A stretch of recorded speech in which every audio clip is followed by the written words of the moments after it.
જય ભીમ. સાત જણાવોને કે ઉનાકાંડના મુખ્ય આંદોલનકારી કાંતિભાઈ વાળા હાલ 8 વર્ષથી જેલ ભોગવી રહ્યા છે. તેમની દીકરી હું સાધના વાળા ગુજરાતના અનુસૂચિત જાતિના તમામ લોકોને આહવાન કરું છું કે તારીખ 12/6/2024 રોજ ગોંડલ મુકામે અનુસૂચિત જાતિ અસ્મિતા સંમેલન યોજાવા જઈ રહ્યું છે. આ સંમેલનમાં સમાજના દરેક વ્યક્તિને આવી સમાજનું સન્માન તથા સ્વાભિમાન જળવાઈ રહે તે માટે આવવા હું વિનંતી કરું છું.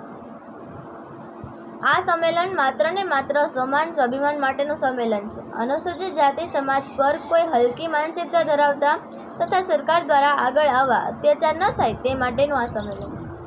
મનુવાદીને બતાવી દેવાનું છે કે અત્યાર સુધી અમારા સમાજ પર જે અત્યાચાર કરેલ છે તે હવે કોઈ સંજોગ એમાં ચાખી લેવામાં નહીં આવે. મારા પપ્પા હાલ જેલમાં હોય તે આવી શકે તેમ ન હોય માટે હું અને મારા મમ્મી આવવાના છે. અનુસૂચિત જાતિના તમામ બહેનોને તથા માતાઓને હું વિનંતી કરું છું કે મોટામાં મોટી સંખ્યામાં તે આવે.